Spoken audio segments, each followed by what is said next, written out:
Hello friends and dear student, तो आज की इस वीडियो में हम लोग देखेंगे फार्मेसी लॉ एंड एथिक्स के चैप्टर नंबर 2 का पार्ट नंबर 3। तो चलिए शुरू करते हैं। तो आज का हमारा टॉपिक है रजिस्ट्रेशन ऑफ फार्मासिस्ट। क्या है रजिस्ट्रेशन ऑफ फार्मासिस्ट? ये आप कई बार सुन चुके होंगे। इसमें कई सारी चीज़ें ऐसी हैं जो बार बार रिपीट हो रही हैं। अब आप जानते हैं कि रजिस्ट्रेशन क्या है, उसका मैंने पूरा प्रोसेस भी बताया था कैसे रजिस्ट्रेशन होता है, फिर भी एक बार देख लेते हैं। तो क्या होता है रजिस्ट्रेशन? तो आप सुनते होंगे कई बार कि वो क्या है, रजिस्टर्ड फार्मासिस्ट है, यानी उसके पास लाइसेंस है। ड्रग लाइसेंस बनवाना ही क्या होता है, रजिस्ट्रेशन होता है। ठीक।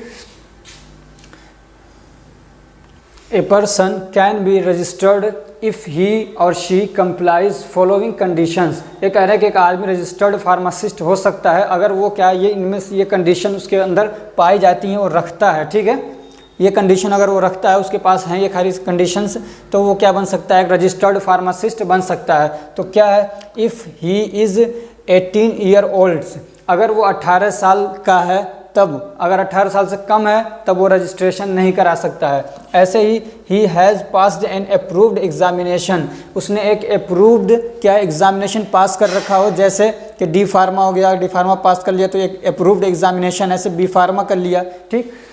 और has qualification from outside of India and approved by the PCI।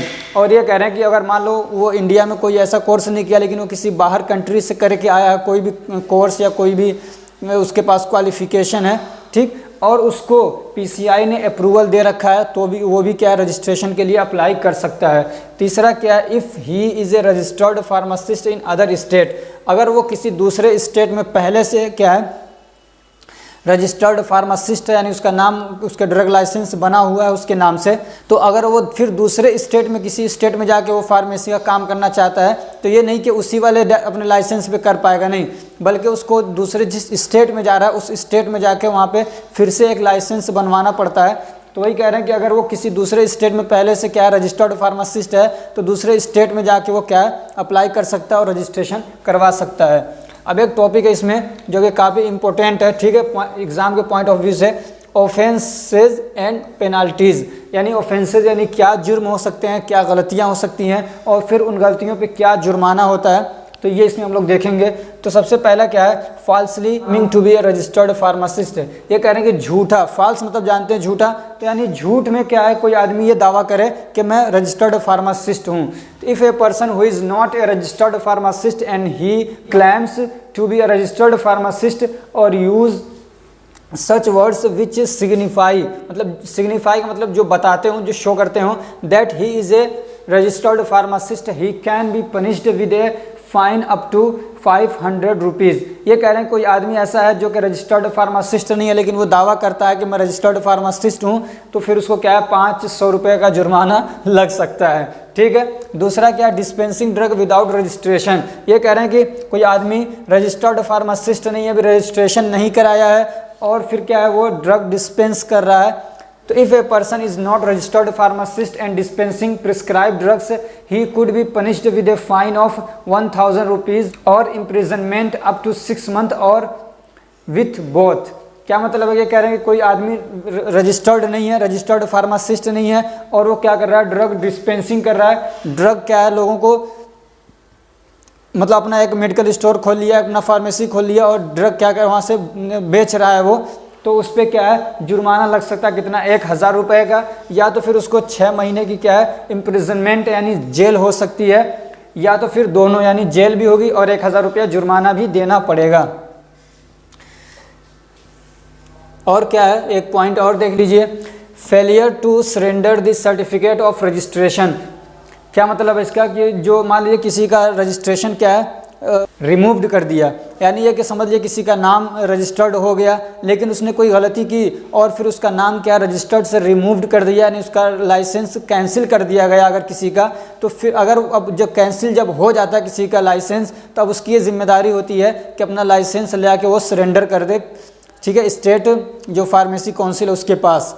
लेकिन अगर वो नहीं करता है तो उसी के बारे में ये है, तो वही कह रहे हैं कि if someone's name has been removed, अगर किसी का नाम हटा दिया गया, काट दिया गया, कैंसिल कर दिया गया उसका registration, and he has not surrender his certificate to the registrar, और वो रजिस्ट्रार को अपना क्या सर्टिफिकेट लाके सरेंडर नहीं करता, देता नहीं है उसको, तो कह रहे हैं कि उसको किसी ख़ास रीज़न की वजह से, ये बीमार है, कहीं चला गया, रास्ता समझ लिया तो फिर कोई गाड़ी नहीं मिली, सवारी नहीं मिली, तो कोई रीज़न है तब तो कोई बात नहीं। अगर विदाउट रीज़न वो क्या सरेंडर नहीं कर रहा है तो कितना उसको 50 रुपया जुर्माना देना पड़ेगा। ठीक है, कितना 50 रुपया जुर्माना देना पड़ेगा। अब जो हमारा टॉपिक है वो क्या है, फार्मेसी प्रैक्टिस रेगुलेशन 2015।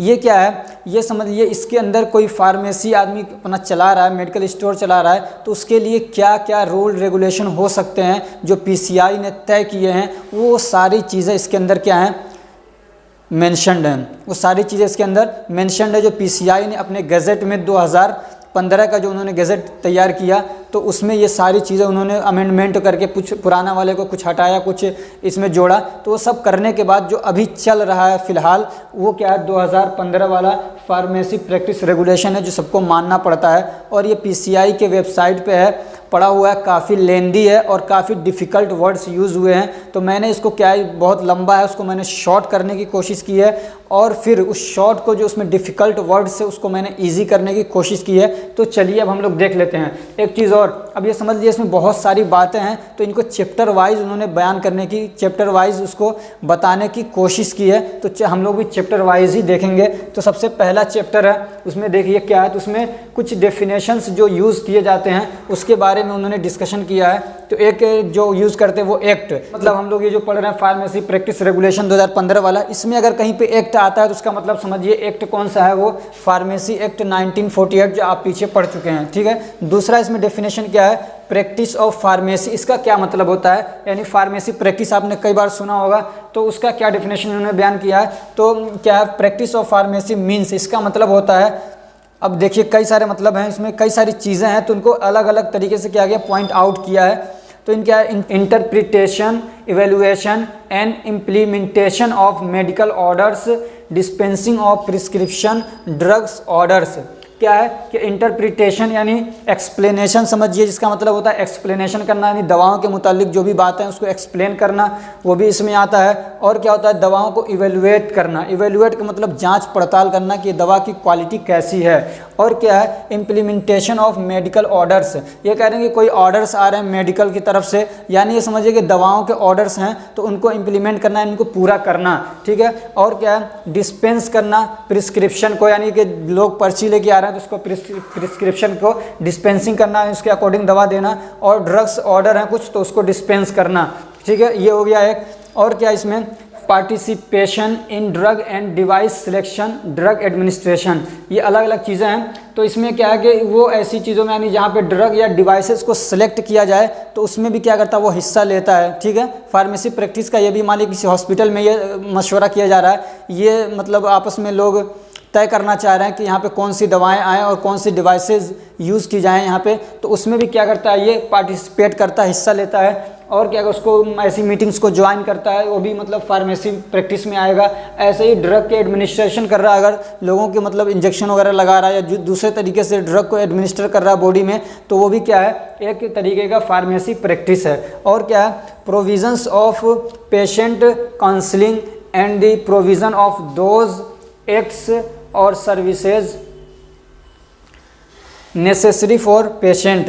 और इसमें क्या आता है कि प्रोविज़न ऑफ पेशेंट काउंसलिंग, यानी पेशेंट को क्या काउंसिल करना, यानी जो ड्रग से रिलेटेड जो ज़रूरी बातें उनको बताना और वैसे भी उनको समझाना, उनको तसल्ली देना। तो ये सारी चीज़ें आ जाती हैं पेशेंट की काउंसलिंग में, तो ये भी इसमें आता है। और क्या है, and provision of those acts और सर्विसेज नेसेसरी फॉर पेशेंट, और वो सारे काम करना, वो सारे सर्विसेज को प्रोवाइड करना जो एक पेशेंट के लिए ज़रूरी हैं, जिसको एक पेशेंट की ज़रूरत पड़ती है। तो वो सब किस में आ जाता है, वो आता है फार्मेसी एक्ट के अंदर। ठीक, वो किस में आ जाता है, फार्मेसी प्रैक्टिस में या प्रैक्टिस ऑफ फार्मेसी में। अब एक इसमें क्या टर्म है, एक डेफिनेशन है जो आप समझना है, कंपाउंडिंग। तो कंपाउंडिंग का मतलब क्या होता है, compounding means the preparation, mixing, packing और लेबलिंग ऑफ ड्रग्स और डिवाइसेस। तो कंपाउंडिंग का मतलब क्या है कि दवा तैयार करना, ऐसे ही दवा को मिक्स करना, दो दवाओं को मिक्स करना, दवाओं को पैक करना, उनका लेबल करना। लेबल का करने का मतलब होता है कि देखते होंगे दवाओं के ऊपर पूरा उसका क्या क्या इंग्रेडिएंट है, इसके अंदर कितना, इसको मतलब उसके कितना mg की है दवा, ऐसे उसका स्टोरेज कंडीशन, तो जो दवा के बारे में पूरा उसके ऊपर लिखा रहता है वो लेबलिंग होती है। ऐसे ही डिवाइसेस के बारे में, डिवाइस को कोई लेबल करना, तो ये जो चीज़ें हैं इसको क्या बोलते हैं हम लोग, कंपाउंडिंग में आता है जी। अब एक टर्म है क्या है, डिस्पेंसिंग। तो डिस्पेंसिंग का क्या मतलब है, अभी पीछे आप समझें एक बार और फिर समझिए। डिस्पेंसिंग का मतलब क्या होता है, dispensing means delivery of drugs और डिवाइसेस टू पेशेंट और पेशेंट अटेंडेंट। डिस्पेंसिंग का मतलब क्या है कि इसका मतलब है डिलीवरी ऑफ ड्रग्स, यानी ड्रग का डिलीवरी करना यानी पहुंचा देना, या तो फिर डिवाइसेस यानी मेडिकल डिवाइसेस जैसे बहुत सारी आती हैं, डिवाइसेस में नेबुलाइजर हो गया, तो और भी जो इस टाइप की डिवाइसेस हैं, तो वो क्या है उन्हीं का डिलीवर करना किसको, पेशेंट को, या पेशेंट का जो अटेंडेंट है या जो उसका एजेंट है उसको, तो वो डिस्पेंसिंग होता है। अकॉर्डिंग टू दी प्रिस्क्रिप्शन और विदाउट प्रिस्क्रिप्शन, प्रिस्क्रिप्शन के हिसाब से यानी कोई पर्ची वगैरह है उसके हिसाब से, या तो पर्ची नहीं है और वैसे ही बिना पर्ची के भी अगर वो क्या कर रहा है ड्रग पहुंचा रहा है तो वो क्या हो जाएगा, प्रिस्क्रिप्शन हो जाएगा। और क्या, पेशेंट काउंसलिंग। पेशेंट काउंसलिंग का क्या मतलब है, अभी पीछे बताया हूँ। It means the oral guidance by pharmacist to the patient regarding drugs और डिवाइसेस। तो इसका क्या मतलब है कि जो फार्मासिस्ट होता है वो कुछ है, एक तो मतलब कागज़ पे लिख देते हैं 3 बार दवा लेनी है, तो वो तो ठीक है, लेकिन उसके अलावा मुंह से ओरली वो क्या करता है, गाइडेंस प्रोवाइड करता है, कुछ समझाता है, इन्फॉर्मेशन देता है दवा के रिगार्डिंग्स, कैसे इसको यूज़ करना, कैसे लेना नहीं लेना, तो वो सारी चीज़ें किस में आ जाती है, पेशेंट काउंसलिंग में। ऐसे क्या, फार्मास्यूटिकल केयर। फार्मास्यूटिकल केयर एक टर्म है जिसको आपको समझना है। तो इसका क्या मतलब है, तो it means to provide health care services with the help of pharmaceuticals. Pharmaceutical care का मतलब क्या है कि हेल्थ केयर सर्विसेज प्रोवाइड करना, यानी बीमारियों को ठीक करने के लिए सर्विस जो होती हैं वो प्रोवाइड करना, किसकी मदद से, हेल्प ऑफ फार्मास्यूटिकल्स, यानी फार्मास्यूटिकल्स की मदद से, यानी वो चीज़ें जो फार्मास्यूटिकल इंडस्ट्रीज़ में बनती हैं उसमें ड्रग्स भी आ जाएंगे और डिवाइसेस भी आ जाएंगे जो मेडिकल में यूज़ होने वाली होती हैं, जैसे यहाँ पे लिखा है। अब एक डेफिनेशन है फार्मेसी प्रैक्टिशनर। आपने सुना होगा कि वो फार्मेसी प्रैक्टिशनर है, तो किसको कहेंगे, तो it means a registered pharmacist which can be classified as. तो फार्मेसी प्रैक्टिशनर का मतलब क्या होता है, एक रजिस्टर्ड फार्मासिस्ट जो इन तरीकों के हो सकते हैं। कैसा हो सकता है, एक हो सकता है कम्युनिटी फार्मासिस्ट, यानी जो रजिस्टर्ड फार्मासिस्ट है वो इनके टाइप्स हैं, ये कौन कौन से टाइप्स हैं इनको क्लासीफाई किया जा सकता है। तो एक क्या है, कम्युनिटी फार्मासिस्ट। इसका क्या मतलब है, it is a registered pharmacist who provide health care services in community with the help of community pharmacy. तो कम्युनिटी फार्मासिस्ट वो होता है जो एक रजिस्टर्ड फार्मासिस्ट होता है और वो हेल्थ केयर सर्विसेज क्या है, कम्युनिटी में प्रोवाइड करता है। कम्युनिटी मतलब ये समझिए जहाँ पे लोग रह रहे हैं, ठीक है। एक होता है हॉस्पिटल में प्रोवाइड करता कोई, और एक होता है कम्युनिटी में, यानी जो अपना एक मेडिकल स्टोर चला रहा है वो क्या समझ लीजिए कम्युनिटी फार्मासिस्ट है और वो कम्युनिटी फार्मेसी है। तो कम्युनिटी फार्मेसी के हेल्प से जो कम्युनिटी को क्या कर रहा है, हेल्थ केयर प्रोवाइड कर रहा है, हेल्थ केयर सर्विसेज प्रोवाइड कर रहा है, तो वो क्या हो जाएगा, कम्युनिटी फार्मासिस्ट। एक दूसरा जो टाइप है फार्मासिस्ट का वो क्या है, हॉस्पिटल फार्मासिस्ट। तो ये आप समझ रहे हैं कि जो हॉस्पिटल के अंदर हेल्थ केयर सर्विसेज प्रोवाइड कर रहा है तो वो हॉस्पिटल फार्मासिस्ट हो जाएगा। और एक होता है clinical pharmacist.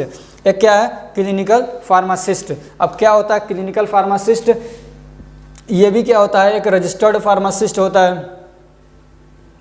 It is a registered pharmacist which provide health care services through his clinical pharmacy. वो एक जो था वो अपने अपने फार्मेसी के थ्रू कर रहा था, कम्युनिटी फार्मेसी के थ्रू यानी मेडिकल स्टोर के थ्रू। दूसरा जो हॉस्पिटल में कर रहा था, हॉस्पिटल के फार्मेसी के थ्रू। और ये जो हेल्थ केयर प्रोवाइड करता है, हेल्थ केयर सर्विसेज प्रोवाइड करता है, ये करता है क्लिनिकल फार्मेसी के थ्रू, ठीक है। अब क्लिनिकल फार्मेसी क्या है, तो clinical pharmacist provides his services with the help of physician and other health care professionals. जैसे मेडिकल स्टोर होता है, समझ लीजिए मेडिकल स्टोर ही एक तरीके का क्लिनिकल फार्मेसी है, लेकिन पहले ये नहीं चलता था। पहले मेडिकल स्टोर पे ये था कि आप सिर्फ क्या है, दवा ही बेच सकते हैं, डिस्पेंस कर सकते हैं और आप दवा नहीं दे सकते हैं। लेकिन अभी जब कोरोना आया तो उसके बाद से बहुत ज़्यादा शॉर्टेज होने लगी डॉक्टरों की और लोगों को ज़रूरत बहुत थी, तो इसलिए कहा कि अब जो डी फार्मा कर रहा है वो अपना एक छोटा सा क्लिनिक भी चला सकता है। यानी वहाँ लोगों को ला के, मतलब जैसे कि मान लीजिए किसी को ग्लूकोज चढ़ाना है, जैसे बोतल चढ़ते हैं ना, तो इस टाइप से जो मतलब लोगों की हल्की फुल्की बीमारियां होती हैं, इंजेक्शन लगाना है, जिसमें सर्जरी वगैरह नहीं करनी रहती है, तो उनका इलाज वहाँ पे वो क्या है कर सकता है। तो उसको क्या बोला, क्लिनिकल फार्मेसी। ये पहले नहीं था, अब ये नया टर्म आया है। मेडिकल स्टोर है, वहाँ पे क्या होता है, कोई लेटाने की जगह नहीं होती है, ऐसी बोतल वगैरह चढ़ाना है तो वो सब चढ़ाने की वहाँ पे फैसिलिटीज़ नहीं होती हैं। लेकिन क्लिनिकल फार्मेसी जो होगा उसमें वो थोड़ा सा छोटा सा क्लिनिक टाइप का बनाएगा, जहाँ पे पर्दे का भी इंतजाम होगा, जहाँ पे लोगों को लिटा सके और इंजेक्शन लगाना है या कुछ और इस तरीके से ग्लूकोज वगैरह या जो बॉटल्स चढ़ते हैं वो चढ़ा सके।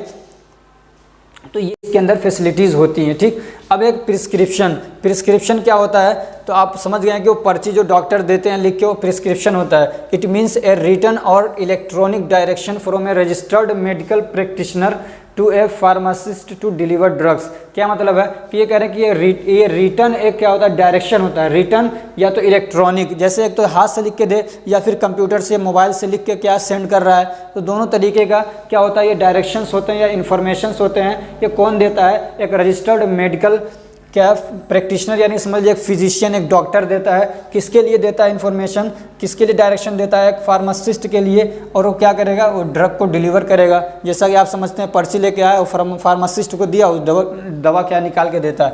अब चैप्टर नंबर 2 है। चैप्टर नंबर 2 में आपको क्या पढ़ना है, चैप्टर नंबर 2 ये आपके सब्जेक्ट का चैप्टर नंबर 2 नहीं है, बल्कि ये जो फार्मेसी रेगुलेशन आप 2015 पढ़ रहे हैं उसका चैप्टर नंबर 2 है, ठीक। तो कोड ऑफ फार्मेसी एथिक्स, तो ये क्या है, चैप्टर नंबर 2 में आपको क्या पढ़ना है, code of pharmacy ethics. Pharmacy आप समझते हैं, एथिक्स का मतलब होता है आदमी के जो व्यवहार हैं, जो बिहेवियर है, जो कैरेक्टर है, वो क्या है, एथिक्स हो गया। और कोड का क्या मतलब है, तो कोड के मतलब होते हैं रूल या रेगुलेशंस, ठीक है। रूल या रेगुलेशन वो कानूनी भी हो सकते हैं, और क्या हो सकते, कानूनी मतलब जैसे कि जो कानून बने हुए हैं वो भी हो सकते हैं। कोड जैसे कि आपने सुना होगा पेनल कोड, समझ में आ रहा है, पेनल कोड अभी कल ही पढ़ाया था। तो ये क्या होता है, कोड का मतलब समझ लिया कानून, रूल या रेगुलेशंस या उसूल, ठीक। अब यहाँ पे आप समझ जाएंगे कि फार्मेसी के एथिक्स उसूल क्या हैं, फार्मेसी के एथिक्स रूल क्या होते हैं। तो सबसे पहला इसमें जो आपको देखना है, जो डेफिनेशन है वो क्या है, डिक्लेरेशन। तो डिक्लेरेशन क्या है, यानी एक तरीके का ये फार्मेसी एथिक है, क्या है, डिक्लेरेशन। तो उसमें से क्या है, when a person apply for a registration he provided A copy of declaration in which he declares with oath that I will follow all the rule and regulations। क्या मतलब इसका, ये कह रहे हैं कि जब कोई एक आदमी रजिस्ट्रेशन के लिए, मान लीजिए आप नए नए फार्मासिस्ट बने, अब रजिस्ट्रेशन के लिए जब जाते हैं तो जब आप फॉर्म भरते हैं तो उसी के साथ आपको एक फॉर्म और दिया जाता है, जिसमें आप ये क्लियरिफाई करते हैं, जिसमें आप ये मतलब क्लियर करते हैं, डिक्लेयर करते हैं कि मैं ये कसम खाता हूँ कि जो भी रूल और रेगुलेशंस हैं मैं सब फॉलो करूँगा। उसी को क्या बोलते हैं, डिक्लेरेशन बोलते हैं। और ओथ का मतलब होता है कि कसम खाना, हलफ लेना, ठीक है।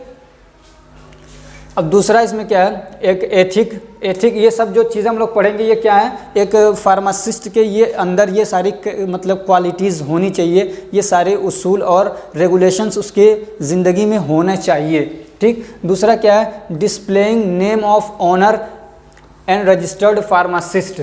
क्या मतलब है इसका, कि मान लीजिए कह रहे हैं कि जो आप कोई फार्मेसी है तो उसके अंदर हो सकता है कि एक रजिस्टर्ड फार्मासिस्ट खुद उसको चला रहा हो, या तो फिर ऐसा होता है कि कोई ऑनर और होता है, कोई मालिक और होता है, और कोई रजिस्टर्ड फार्मासिस्ट वो अपने यहाँ रख लेता है। तो उसी के बारे में ये है कि जो रजिस्टर्ड जो कोई भी फार्मेसी है, तो अगर खुद का है तो उसका नाम वहाँ पर क्या होना चाहिए, जो फार्मासिस्ट है उसका नाम वहाँ पे, जैसे मान लीजिए हमारा ये मेडिकल स्टोर है तो यहाँ किसी दीवार पे या कहीं आमने सामने क्या है, मेरा नाम लिखा हुआ होना चाहिए, और मेरा सर्टिफिकेट भी क्या है, डिस्प्ले होना चाहिए, मतलब चिपकाया हुआ सामने से दिखना चाहिए। तो वही है, the name of owner of pharmacy business shall be displayed. तो जो फार्मेसी का ऑनर है उसका भी नाम वहाँ पर होना चाहिए। दूसरा क्या है इसमें, नेम ऑफ रजिस्टर्ड फार्मासिस्ट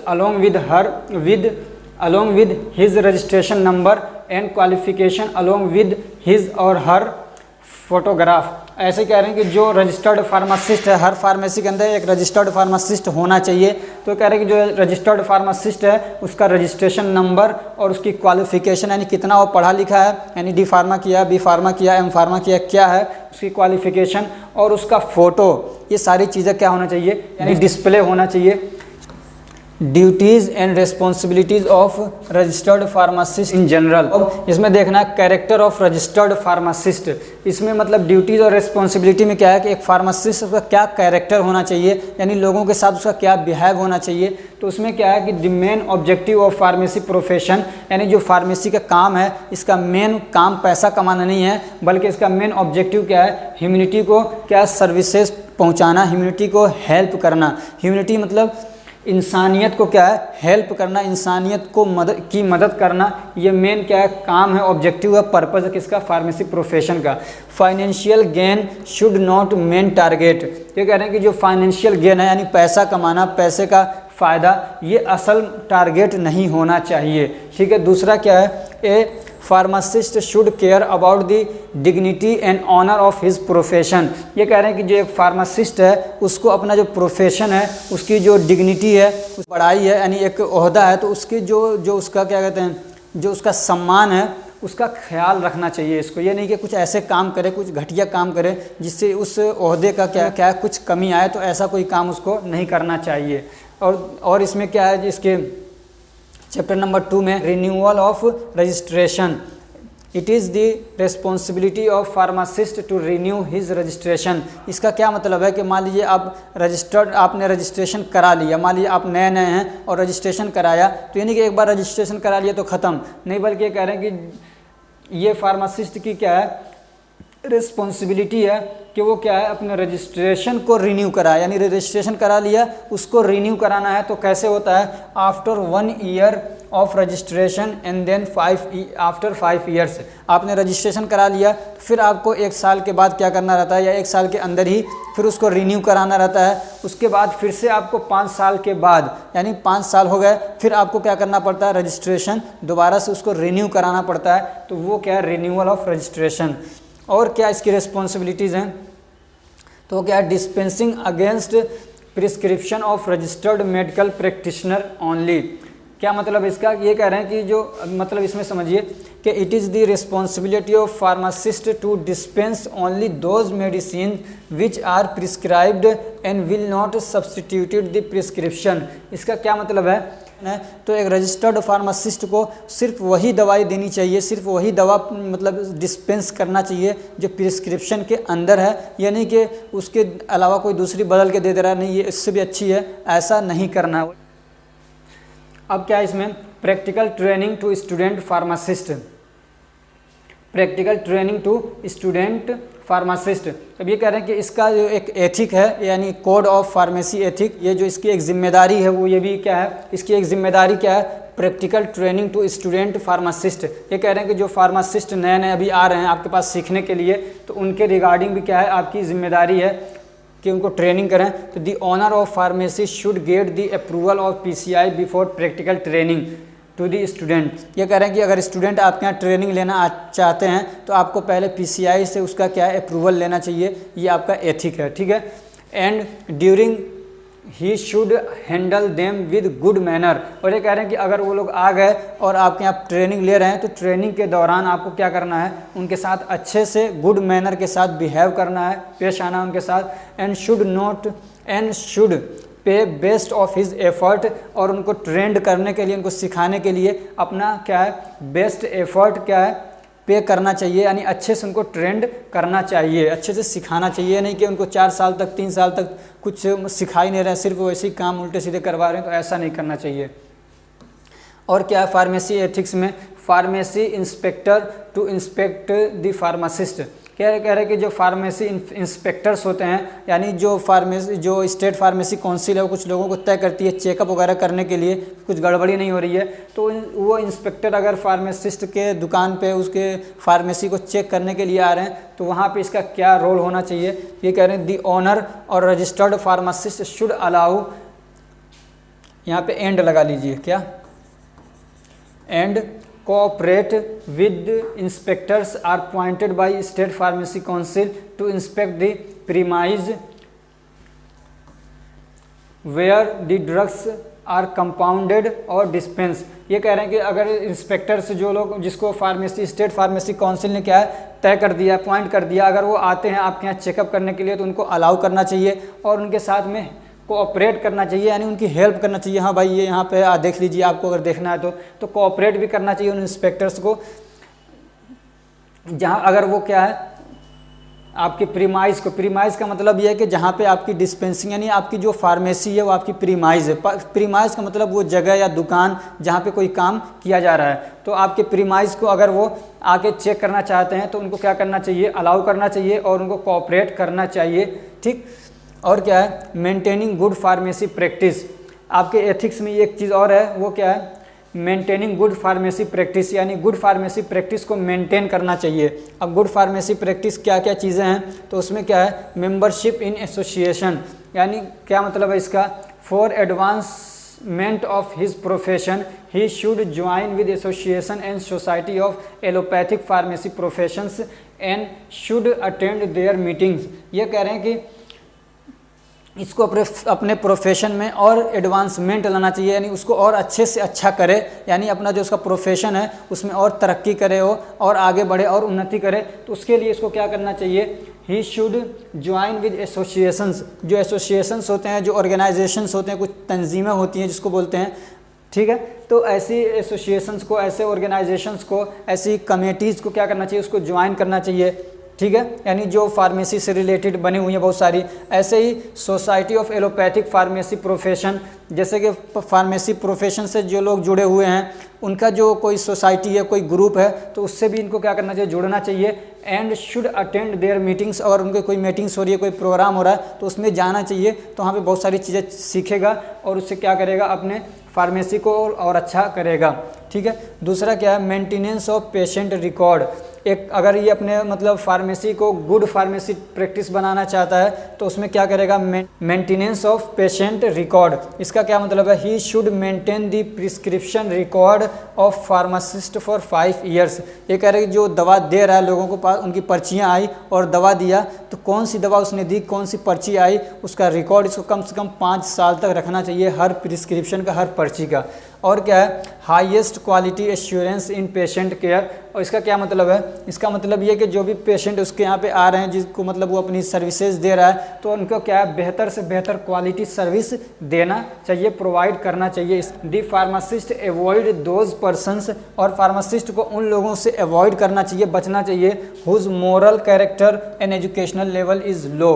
इसका क्या मतलब है कि अगर आपके यहाँ पे, अगर आपकी फार्मेसी में लोग ऐसे हैं जो जिनका कैरेक्टर अच्छा नहीं है, या फिर क्या उनका एजुकेशनल लेवल अच्छा नहीं है, पढ़े नहीं ढंग से, टाइम पास किया, कुछ आता जाता नहीं है, ऐसे लोगों को अगर अपनी फार्मेसी में रखेगा तो वो गुड फार्मेसी प्रैक्टिस नहीं कर सकता, इसलिए कि उनको कुछ आता नहीं है।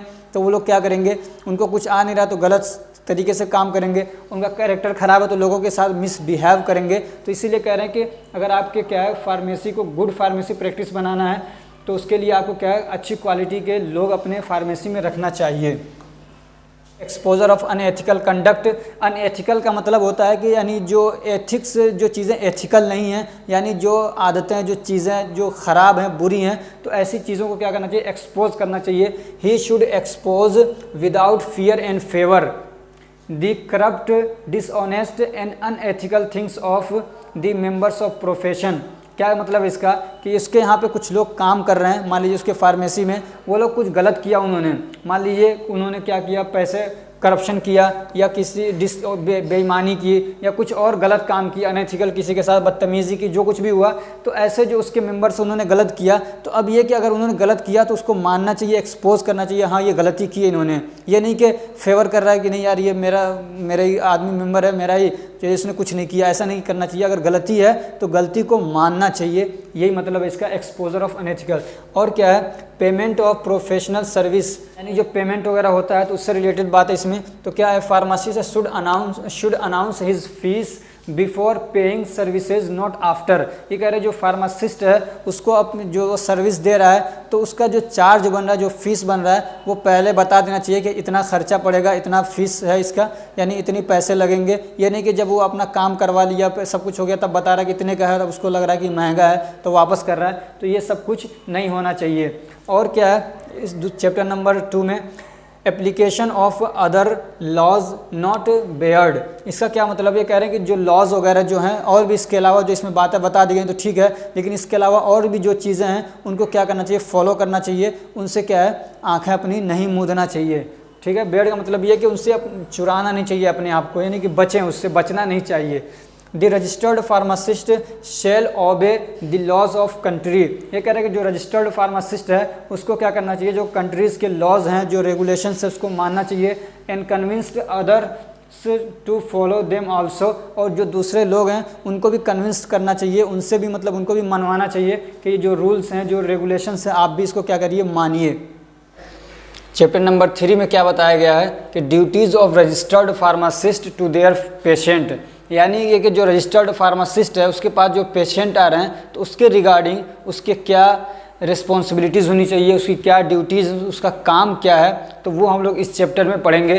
तो पहला क्या है, ऑब्लिगेशंस टू 6, यानी बीमारों के लिए इसका क्या फ़र्ज़ बनता है।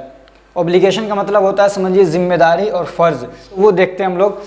It is not necessary for pharmacist to provide his services to every person asking his services, but he should pay his best of effort for those who are under his care। क्या मतलब है, words सब आसान है एकदम, आप आराम से पढ़ेंगे समझ जाएंगे। इसका मतलब ये कह रहे हैं कि जो एक फार्मासिस्ट है उसके लिए ये ज़रूरी नहीं है कि जितने लोग उससे क्या हेल्प के लिए कह रहे हैं, यानी अपनी उसकी सर्विसेज मांग रहे हैं, वो सबकी क्या है, सर्विसेज सबको प्रोवाइड करे, बल्कि इसके लिए ये ज़रूरी है कि जिसको ये सर्विसेज दे रहा है, जिसको ये सर्विसेज दे रहा है उसको अच्छे से अच्छी सर्विस दे। चाहे बहुत सारे लोग छूट जाएं, वो कहीं और जाके सर्विस ले लें, लेकिन ये जिसको सर्विस दे रहा है उसको क्या है, बेस्ट क्वालिटी की सर्विस पहुंचनी चाहिए। दूसरा क्या है, a pharmacist should review the patient record and each prescription for purpose of promoting appropriate therapeutic care by identifying. दूसरी जिम्मेदारी इसकी क्या है कि इसके पास, फार्मासिस्ट के पास जो भी पेशेंट आ रहा है तो उसका पुराना रिकॉर्ड क्या है वो भी देखना चाहिए। प्रिस्क्रिप्शन इसके पास आ रहा है उसको अच्छे से क्या करे, रिव्यू करे, देखे। क्यों करे, for purpose of promoting appropriate therapeutic care, ताकि वो क्या बेहतर से बेहतर इलाज कर सके, बेहतर से बेहतर क्या थेरेपेटिक केयर प्रोवाइड कर सके। अगर वो अप्रोप्रिएट थेरेपेटिक केयर प्रोवाइड करना चाहता है तो उसके लिए क्या है, कुछ जो प्रिस्क्रिप्शन आ रहे हैं उसमें कुछ चीज़ों को आइडेंटिफाई करना चाहिए, यानी कुछ चीज़ों को ख़ास तौर से उसको क्या है, देखना चाहिए। तो वो क्या है, कुछ चीज़ें तो वो हैं, सबसे पहले कि वो पर्ची जो भी उसके पास जो भी प्रिस्क्रिप्शन है तो उसमें ये देखे कि ओवर यूटिलाइजेशन और अंडर यूटिलाइजेशन, उसमें ये देखना इसको कि कोई दवा ऐसी तो नहीं है कि जो ज़्यादा है, मतलब ये कि होनी चाहिए वो दिन में 1 बार लेकिन वो 2 बार मतलब यूज़ कराई जा रही है उसको, या तो कुछ ऐसा नहीं कि अंडर यूटिलाइजेशन है, मतलब एक दवा है जिसको दिन में 100 mg लेना है लेकिन उसको 20-25 mg क्या है दी जा रही है, तो ये भी उसको क्या करना, आइडेंटिफाई करना है। और क्या करना, ड्रग डिसीज़ इंटरेक्शन, और ये देखना है कि जो दवाएँ हैं वो कहीं ऐसी तो नहीं है कि वो किसी डिसीज़ के साथ, किसी दूसरी बीमारी के साथ इंटरेक्शन कर रही हैं। समझ में आ रही बात, कुछ दवाएं मतलब खा रहा किसी और चीज़ के लिए लेकिन वो दूसरी बीमारियों के साथ क्या है, इंटरेक्शन कर जा रही हैं, तो ऐसा भी नहीं होना चाहिए। तीसरा क्या है, ड्रग इंटरेक्शन। ड्रग इंटरेक्शन मतलब ये कि 2 दवाएं ऐसी हैं जो आपस में ही इंटरेक्शन कर जा रही हैं, टकरा जा रही हैं, तो ऐसा भी नहीं होना चाहिए। तो ये सारी चीज़ों को क्या करना, उसको आइडेंटिफाई करना उस पर्चे के अंदर जो प्रिस्क्रिप्शन है, ये सब उसमें दिक्कत है तो नहीं है। ऐसे ही इनकरेक्ट डोजेज और ड्यूरेशन ऑफ ड्रग एडमिनिस्ट्रेशन, और जो डोज है वो इनकरेक्ट तो नहीं है। डोज आप जानते हैं, जैसे एक टेबलेट है तो एक डोज है, यानी कि 50 mg, 20 mg, 10 mg, ये क्या है, एक डोज है। तो ये कह रहे हैं कि जो डोज उसको दिया जा रहा है, एक बार जो एक खुराक वो खा रहा है, तो वो मतलब इनकरेक्ट तो नहीं है। मान लीजिए कि 15 साल का बच्चा है, उसको 100 mg खानी और उसको 200 mg की क्या है डोज दिया जा रहा है, तो ये सारी चीज़ें भी देखेगा। और फिर ड्रग एडमिनिस्ट्रेशन का ड्यूरेशन, यानी ये कि सुबह में खाया तो अब कितनी देर के बाद वो खाएगा, तो इस पे भी क्या है उसको ध्यान देना चाहिए। तो ये इसका क्या है, इसका ऑब्लिगेशन है पेशेंट के रिगार्डिंग, यानी इसकी जिम्मेदारी है कि कोई भी पेशेंट को ये दवा दे रहा है, यानी प्रिस्क्रिप्शन के अकॉर्डिंग उसको दवा दे रहा है, तब भी उसमें प्रिस्क्रिप्शन पे ये सारी चीज़ों को क्या करना चाहिए, उसको ध्यान से देखना चाहिए। और क्या है इसकी जिम्मेदारी, मतलब इसका ऑब्लिगेशन क्या है, इसकी ड्यूटी क्या है, patience delicacy and secrecy. Patience मतलब होता है सब्र, और डेलिकेसी मतलब होता है कि आदमी के अंदर नरमी हो, आदमी के अंदर क्या हो, नरमी हो, यानी कि बहुत कड़क है और एकदम गुस्से में रहता है तो ये नहीं, बल्कि उसके अंदर नरमी होनी चाहिए, उसका मिजाज क्या हो, नरम होना चाहिए। और सिक्रेसी का मतलब ये है कि अगर वो पेशेंट के अंदर कुछ चीज़ें देख रहा है, कुछ डिफेक्ट पा रहा है, मान लीजिए कुछ गुप्त रोग पा रहा है, तो ये नहीं कि सबको बताता फिर रहा है, तो क्या है उसको सीक्रेट रखना चाहिए। तो ये क्वालिटीज़ भी किसके अंदर होना चाहिए, एक फार्मासिस्ट के अंदर यही है। A registered pharmacist should have patience and delicacy, यानी उसके अंदर पेशेंस होना चाहिए, नरमी होना चाहिए इन हिज कैरेक्टर, उसके कैरेक्टर में। And defect of patient observe during medical attendance, और ये कह रहे हैं कि जो कोई पेशेंट है वो मेडिकल अटेंडेंस यानी जो मेडिकल में है, वो मान लीजिए हॉस्पिटल में है या उसके क्लिनिक में आया है या उसके क्या कहते हैं उसकी फार्मेसी पे आया है, तो ये कह रहे हैं कि अगर उस दौरान इसको कोई डिफेक्ट दिखा पेशेंट का, तो उसको क्या करना, उसकी जिम्मेदारी है कि वो किसी से उसको रिवील ना करे, यानी किसी के सामने एक्सपोज ना करे, किसी को बताए नहीं, जब तक कि क्या है, unless it is required by state government, जब तक कि स्टेट गवर्नमेंट ना कहे कि हाँ भाई मान लो ज़रूरत है, कोई कुछ इन्वेस्टिगेशन चल रहा, कुछ ऐसी बात है, तो वहाँ पे अगर पूछा जा रहा है तो बता सकता है, वरना तो फिर क्या है, इसको सीक्रेट रखना चाहिए किसी की बात को, ठीक है। यानी कोई बीमारी है, कोई डिफेक्ट है, कुछ प्रॉब्लम्स हैं, तो उसको सबको बताते नहीं फिरना चाहिए। और क्या है तीसरा, और क्या इसमें प्रोग्नोसिस, ये भी क्या है, इसकी जिम्मेदारी है किसकी, एक इसका ऑब्लिगेशन है, एक उसकी ड्यूटी है किसकी, रजिस्टर्ड फार्मासिस्ट की, क्या है, प्रोग्नोसिस। प्रोग्नोसिस क्या है, इसका मतलब इसमें आप समझ जाएंगे वैसे ही। प्रोग्नोसिस क्या है, इसका मतलब ये है कि जो किसी बीमार की जो कंडीशन, रियल कंडीशन है, वही उसको बताना चाहिए, या उसके रिलेटिव्स को, उसके फैमिली के मेंबर्स को वही बताना चाहिए, एग्जग्रेट नहीं करना चाहिए और मिनिमाइज नहीं करना चाहिए रियल कंडीशन को। मान लीजिए अगर किसी को जो बीमारी है, तो ये नहीं कहे कि यार ये तो बड़ी सीरियस, इतने सीरियस नहीं है, लेकिन कह रहा है कि बड़ी सीरियस बीमारी है, ये दवा खिलाओ नहीं तो ये मर जाएगा, ये हो जाएगा, तो उनको क्या कर रहा है, डरा दे रहा है, तो ये भी नहीं करना चाहिए। और ये कि बीमारी अगर सीरियस है तो ये नहीं कहे कि यार कुछ भी नहीं है, तो लोग लापरवाह हो जाएंगे। तो यही मतलब है कि किसी बीमारी को ना तो एग्जैगरेट करे, यानी बहुत ज़्यादा उसको ना बताए, जितना है उससे ज़्यादा नहीं बताना चाहिए, और जितना है उससे कम भी नहीं बताना चाहिए, जो एग्जैक्ट बीमारी की कंडीशन है वही बताना चाहिए। ये इसका मतलब है प्रोग्नोसिस का। और क्या है इसका रिस्पॉन्सिबिलिटी, ड्यूटी क्या है, the patient must not be neglected, और ये इसका क्या मतलब है, a pharmacist is free to choose whom he will provide services. जैसा कि आपने पीछे भी पढ़ा कि ये फार्मासिस्ट की जिम्मेदारी नहीं है कि जितने भी पेशेंट आ रहे हैं सबको क्या है वो अपनी सर्विस दे, तो यही इसका मतलब है कि उसको ये मतलब फार्मासिस्ट इस बात के लिए फ्री है कि किसको अपनी सर्विसेज देगा और किसको नहीं देगा। लेकिन अगर कोई इमरजेंसी कंडीशन है तो फिर ये कि पहले ये इमरजेंसी कंडीशन को क्या करेगा, केयर करेगा, बाकी फिर वहाँ पे ये नहीं देखेगा कि मतलब मैं किसको दूँ और किसको ना दूँ, बल्कि ये कह रहे किसी को नेग्लेक्ट नहीं करेगा, ये नहीं कि उसका धर्म देख के या उसकी जाति देख के क्या कर रहा है, इसको छोड़ दे रहा है और दूसरे पेशेंट को देख रहा है। कह रहे हैं कि नहीं, अगर कोई इमरजेंसी है तो फिर वहाँ पे वो किसी को नेग्लेक्ट नहीं करेगा, सारे काम छोड़ के इमरजेंसी वाले को देखेगा पहले। अब चैप्टर 4 है, तो चैप्टर 4 में क्या बातें बताई गई हैं, तो ड्यूटीज़ ऑफ रजिस्टर्ड फार्मासिस्ट, इसमें भी क्या रजिस्टर्ड फार्मासिस्ट की कुछ ड्यूटीज़ बताई गई हैं। क्या ड्यूटीज़ है, यानी क्या काम है इसका, तो इसमें क्या है इसका काम, एक है डिस्पेंसिंग और सप्लाइंग ऑफ ड्रग्स, डिस्पेंसिंग और सप्लाई ऑफ ड्रग्स। आप डिस्पेंसिंग समझ चुके हैं कि डिस्पेंसिंग क्या होता है, फिर भी एक बार इनका मतलब हम लोग डेफिनेशन देख लेते हैं।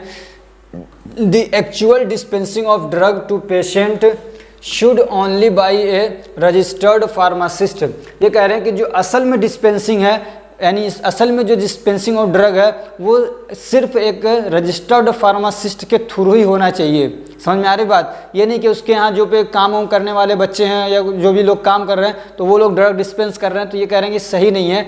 असल में जो डिस्पेंसिंग है वो हम उसी को कहेंगे कि जो एक रजिस्टर्ड फार्मासिस्ट के थ्रू हो। ठीक, अब क्या है कि if it is not possible, लेकिन अगर ये कि ऐसा पॉसिबल नहीं हो सकता, मान लीजिए वहाँ पे 50 लोग आ रहे हैं और एक ही रजिस्टर्ड फार्मासिस्ट है तो सबको संभाल नहीं सकता, तो क्या होगा, then the various activities be performed, यहाँ पे शुड लगा लीजिए तो अच्छा रहेगा, should be performed under supervision of a registered pharmacist. कह रहे हैं कि अगर ये पॉसिबल नहीं हो सकता कि फार्मासिस्ट ही सबको हैंडल करे, तो फिर कह रहे हैं कि जो भी एक्टिविटीज़ है, जो भी वहाँ पे काम की जा रहे हैं, दूसरे लोग कर रहे हैं, तो वो क्या रजिस्टर्ड फार्मासिस्ट के सुपरविजन में यानी उसकी निगरानी में होनी चाहिए डिस्पेंसिंग का काम। दूसरा क्या है, इसकी जिम्मेदारी क्या है, to promote rational use of drugs. इसकी जिम्मेदारी क्या है, रेशनल यूज़ ऑफ ड्रग्स को। रेशनल यूज़ का मतलब होता है अप्रोप्रिएट यूज़ ऑफ ड्रग्स, यानी अप्रोप्रिएट यानी मुनासिब और क्या कहते हैं सुइटेबल ड्रग्स को यूज़ किया जाए, उसको बढ़ावा दिया जाए, ये भी इसकी क्या है एक जिम्मेदारी है। जिम्मेदारी और क्या, पेशेंट काउंसलिंग।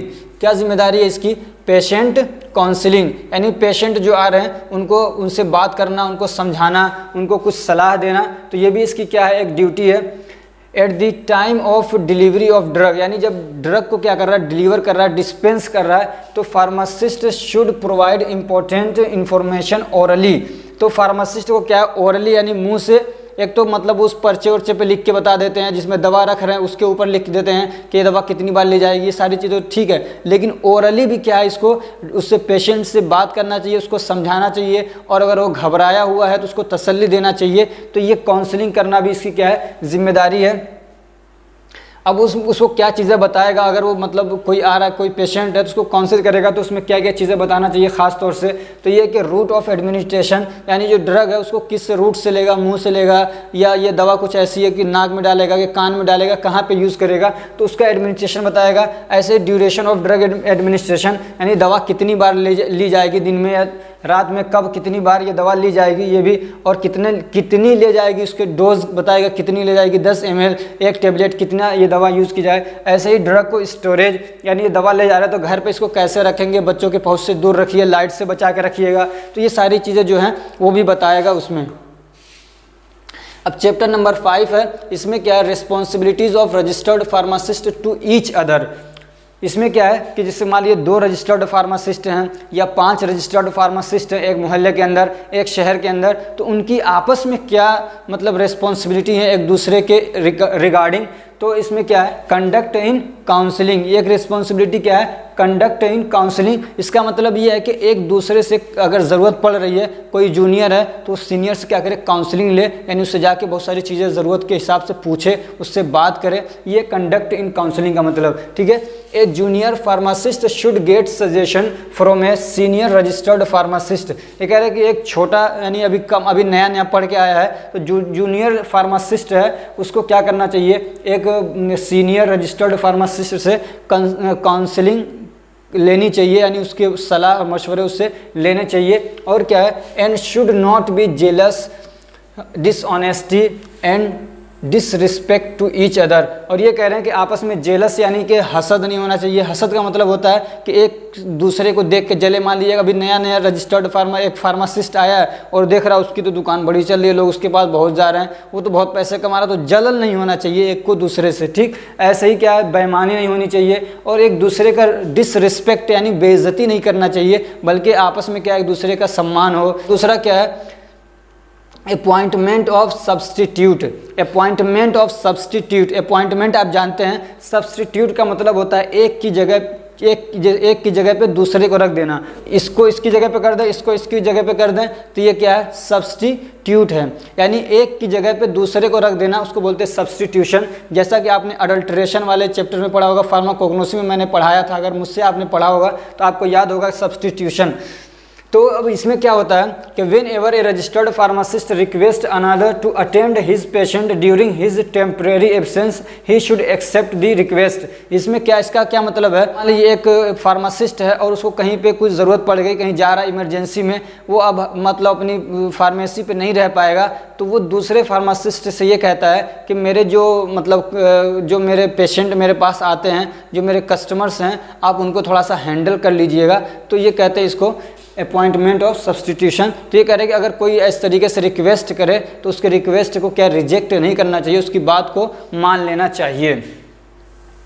अब हम लोग देखेंगे चैप्टर नंबर 6। तो इसमें क्या है, duties of registered pharmacist to public and the profession. इतना इसको उलझा रखा है ना कि दिमाग खराब हो जाता है। जब आप पढ़ेंगे तो इतना दिमाग खराब होगा कि क्या है, मतलब साला एक ही बात को घुमा घुमा के इधर से उधर से पूछा है।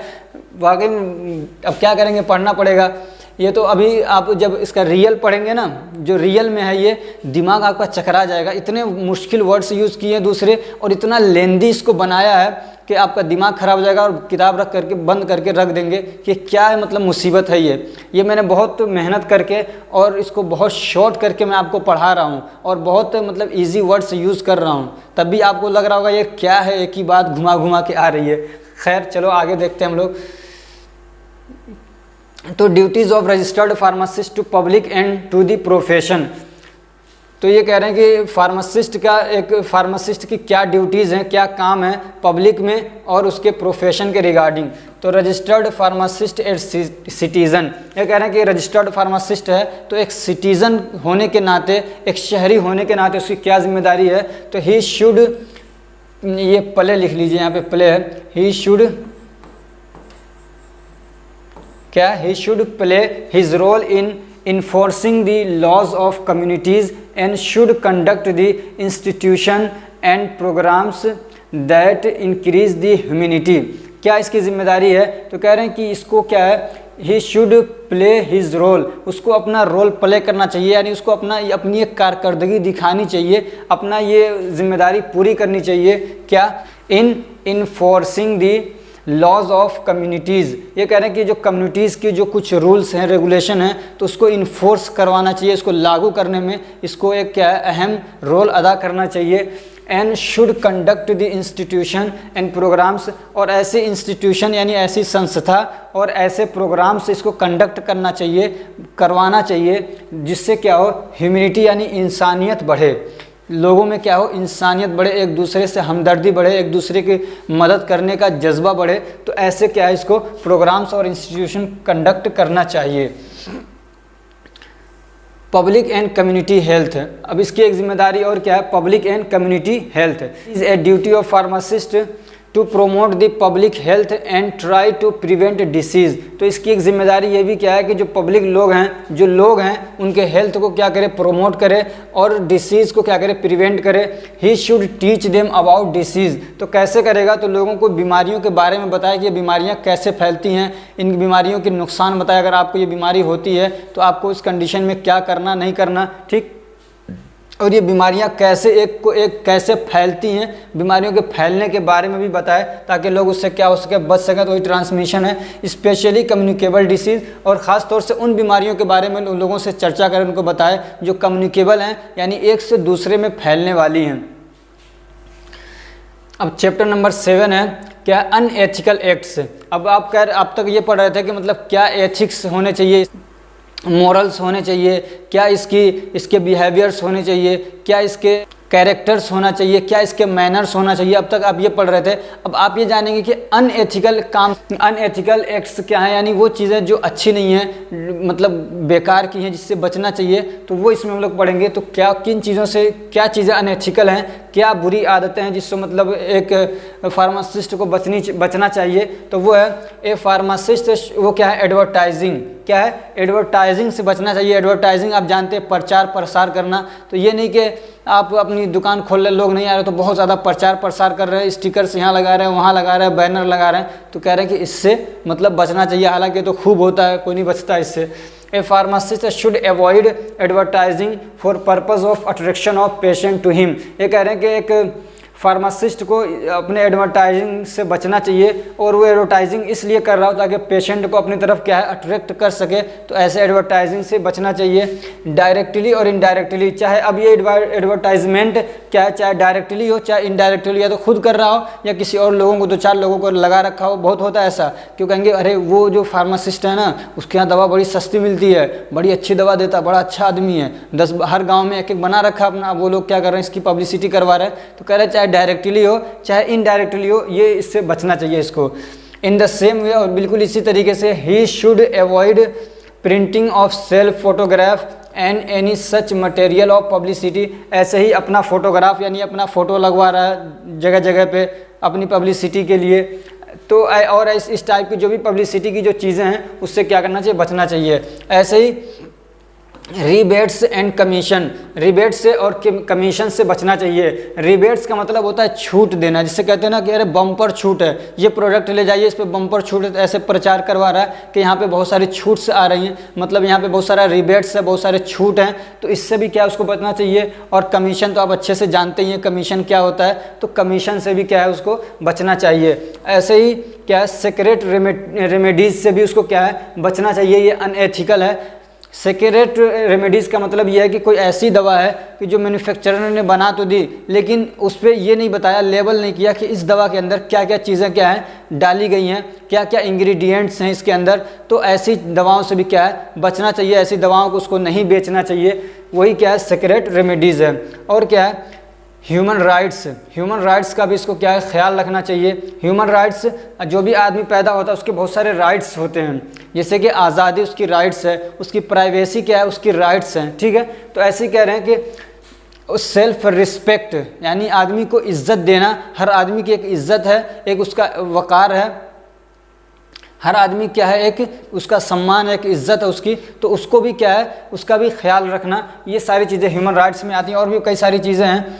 तो pharmacist should care the human rights, तो फार्मासिस्ट को क्या है फार्मासिस्ट को ह्यूमन राइट्स का भी ख्याल रखना चाहिए, ध्यान देना चाहिए। And should avoid mental and physical torture, और क्या है इसको मेंटल और फिजिकल टॉर्चर से बचना चाहिए, यानी किसी को भी ये मेंटल और फिजिकल टॉर्चर न दे। मेंटल का मतलब ये कि ऐसी बातें कह रहा है कि दिमागी तौर पे आदमी परेशान हो जा रहा है, उसको ताना दे रहा है, तो ऐसी चीज़ों से भी बचना है। और फिजिकल टॉर्चर भी ये नहीं कि उल्टे सीधे इंजेक्शन ठोक दिया बहुत सारे उसके, तो और भी मतलब तरीके हो सकते हैं, मारपीट जो भी है, तो इन सब चीज़ों से क्या है इसको बचना चाहिए। अगर ये ऐसा नहीं करता है तो फिर वो क्या होगा अनएथिकल हो जाएगा। अब ये चैप्टर नंबर 8 है, और इसके बाद एक चैप्टर और है इसमें। चैप्टर नंबर 8 में क्या है मिसकंडक्ट। तो मिसकंडक्ट क्या है, मिसकंडक्ट का मतलब भी वही समझ लीजिए जो अभी आपने पीछे पढ़ा, यानी कि गलत व्यवहार, गलत मैनर, अनएक्सेप्टेबल और इनप्रॉपर, अनएक्सेप्टेबल और इम्प्रॉपर बिहेवियर, यानी ऐसे काम, ऐसी चीज़ें जो कि एक्सेप्टेबल ना हो, अच्छी ना हो, तो मिसकंडक्ट हैं, तो उनसे भी क्या है इसको बचना चाहिए। तो वो क्या है violation of regulation of pharmacy act. ये कह रहे हैं कि जो रेगुलेशन ऑफ फार्मेसी एक्ट है, यानी फार्मेसी एक्ट जो है उससे उसका क्या वॉयलेशन ना करता हो, यानी उसके अगेंस्ट ना जाता हो, ये भी क्या है इसकी, अगर उसके अगेंस्ट जाता है तो कहेंगे कि ये मिसकंडक्ट कर रहा है। दूसरा क्या है substitution of prescription without approval of prescriber. Substitution आप समझ चुके हैं, ये कह रहे हैं कोई प्रिस्क्रिप्शन है तो उसमें जो दवा लिखी हुई है वही उसको क्या है डिस्पेंस करना है, ये नहीं कि अपनी मर्ज़ी से कह रहा है कि ये दवा अच्छी है तो एक जो उसमें लिखा हुआ था उसको हटा के दूसरी दवा वहाँ पे डाल देते, करे ये नहीं करना है। अगर इसको करना है तो जब तक प्रिस्क्राइबर अप्रूवल ना करे, यानी ये कि पेशेंट को भेजे कि जाए आप डॉक्टर से जिससे भी प्रिस्क्राइब करवा के लाए हैं आप ये पर्ची, उसको जाके बताइए कि मतलब वो फार्मासिस्ट हैं वो ऐसा ऐसा कह रहे हैं, अगर वो वहाँ से इजाज़त दे, अप्रूवल दे, मंजूरी दे, तब क्या है उसको सब्स्टिट्यूट कर सकते हैं, यानी उसको बदल सकते हैं। तीसरा क्या है giving his certificate to use a pharmacy owner without attending the pharmacy. और क्या है क्या कह रहे हैं किसी फार्मेसी ओनर को, यानी कोई फार्मेसी चला रहा है वो खुद तो रजिस्टर्ड फार्मासिस्ट नहीं है, बहुत सारे लोग दूसरों का सर्टिफिकेट लेके यूज़ करते हैं, तो ये कह रहे हैं कि जिसको उसने दिया है अपना यूज़ करने के लिए तो या तो उस फार्मेसी में इसको क्या है रहना भी चाहिए, नहीं कि वहाँ पे रह नहीं रहा है और वो खाली अपना सर्टिफिकेट दे रखा है, तो एक चीज़ ये भी हो गया। ऐसे ही giving the certificate to use to more than one pharmacy, और कह रहे हैं कि एक फार्मेसी से ज़्यादा दूसरे को, यानी एक ही ये सर्टिफिकेट है और दो दो लोगों को दे रखा है कि तुम मेरा यूज़ करो तुम भी यूज़ करो, तो ये भी क्या है नहीं करना चाहिए। ऐसे ही not displaying the certificate in the pharmacy, अभी आपने पढ़ा के उसको अपना जो सर्टिफिकेट है उसको अपने फार्मेसी में डिस्प्ले करना चाहिए, वहाँ पर रखना चाहिए, तो वो भी नहीं कर रहा, तो ये भी उसमें क्या आ जाएगा मिसकंडक्ट में आएगा। ऐसे ही not allowing the inspector from inspection the pharmacy, ऐसे ही जो इंस्पेक्टर आ रहा है जो चेक करने के लिए आ रहे हैं तो वो क्या कर रहा है अपने फार्मेसी को चेक नहीं करने दे रहा है, तो ये भी मिसकंडक्ट है। ऐसे ही डिस्क्लोजिंग यानी exposing the secret of patient ऐसे ही मान लीजिए कोई पेशेंट का सीक्रेट इसको मालूम है, कुछ उसके मतलब कुछ अंदर की बात है उसको पता चल गई, कुछ उसकी खराबियां पता चल गई मतलब उसके फिजिकल, तो अब ये नहीं कि दूसरों को बताता फिरे, तो इससे भी बचना, ये भी मिसकंडक्ट है। ऐसे ही using agent for seeking patient, ऐसे ही बहुत सारे एजेंट्स लगा रखे इधर उधर कि जाओ तुम पेशेंट को खींच के लाओ मेरे पास, तो कह रहे हैं कि इससे भी इसको क्या करना चाहिए, बचना चाहिए। और क्या है, working in pharmacy to work in another place like industry college etcetera is understood as a misconduct. ऐसे कह रहे हैं कि अगर एक फार्मेसी में ये काम कर रहा है तो ये नहीं कि साथ में कहीं और भी कॉलेज पकड़ रखा वहाँ पढ़ाने भी जा रहा है, कोई हॉस्पिटल पकड़ रखा है रात में वहाँ कर रहा है, कह रहे हैं कि नहीं, अगर एक फार्मेसी चला रहा है तो इसकी जिम्मेदारी है कि उसी को अच्छे से संभाले, ये नहीं कि 5-10 जगह इधर उधर काम करे। ठीक, अब चैप्टर नंबर 9 है, इसमें क्या है, punishment and disciplinary action. Punishment and disciplinary actions. Punishment आप जानते ही हैं, डिसिप्लिनरी एक्शन का मतलब ये है कि वो चीज़ें, वो काम जो किसी आदमी को डिसिप्लिन्ड कर दें, यानी ये समझ लिए कि उसको सुधारने वाले एक्शन, सुधारने वाले काम, उसको हम लोग बोलते हैं डिसिप्लिनरी एक्शन। ठीक है, तो any complaint regarding profession can be submit before PCI और स्टेट फार्मेसी काउंसिल। क्यों कह रहे हैं कि अगर किसी को भी कोई कंप्लेंट करना है फार्मेसी से रिगार्डिंग या प्रोफेशन से रिगार्डिंग कोई भी कंप्लेन है तो वो पीसीआई को देगा या स्टेट फार्मेसी काउंसिल के पास लाके अपनी जो भी शिकायत है वहाँ पे देगा। और क्या है इसमें, in the case of removal from registered, अगर किसी का नाम रजिस्टर्ड से रिमूव कर दिया गया है फॉर अ लिमिटेड टाइम, एक छोटे समय के लिए, may also be restored by the state pharmacy council. तो कह रहे हैं कि स्टेट फार्मेसी काउंसिल के पास जाके उसको क्या करा सकता है, रीस्टोर करा सकता है। अगर मतलब लिमिटेड टाइम के लिए, मान लीजिए 1 महीने के लिए है तो 1 महीना खत्म होने के बाद जाके वहाँ से फिर रीस्टोर करा लेगा, यानी फिर से उसको अप्रूवल दे दिया जाएगा। ऐसे ही any decision on complaint against a registered pharmacist should be taken within 6 month. ये कह रहे हैं कि अगर किसी के अगेंस्ट कोई कंप्लेन है तो ये नहीं कि अगर 1 महीने तक कोई एक्शन नहीं लिया गया तो समझ रहा है कि अब तो मैं आज़ाद हो गया। कह रहे हैं कि 6 महीने के अंदर उस पर कभी भी एक्शन और डिसीजन लिया जा सकता है। ऐसे ही क्या है इसमें, during the pendency of decision the state pharmacy council में स्टॉप, ये डिसीजन पेंडिंग में है, अभी कोई डिसीजन नहीं आया है, तो उस दौरान में क्या है, जो स्टेट फार्मेसी काउंसिल है वो रजिस्टर्ड फार्मासिस्ट को, यानी ये कि किसी के अगेंस्ट अगर कंप्लेन है और अभी उसका कोई डिसीजन नहीं आया है कि इसको रिमूव करना है कि नहीं करना, क्या करना है, तो इस दौरान अभी इस टाइम में क्या जो स्टेट फार्मेसी काउंसिल है वो उस फार्मासिस्ट को क्या काम करने से रोक सकती है, उसके पास ये अथॉरिटी है। तो ये हमारा जो फार्मेसी प्रैक्टिस रेगुलेशन था, जो फार्मेसी प्रैक्टिस रेगुलेशन 2015 था, ये कंप्लीट हो गया है। ये हमारी कोशिश कैसी लगी आप ज़रूर कमेंट करके बताइएगा, और वीडियो को अगर अच्छी लगी है तो वीडियो को लाइक करिए, चैनल को सब्सक्राइब करिए और अपने फ्रेंड्स को भी शेयर करिए ताकि वो भी इससे क्या है फ़ायदा उठा सकें। Thank you so much for watching.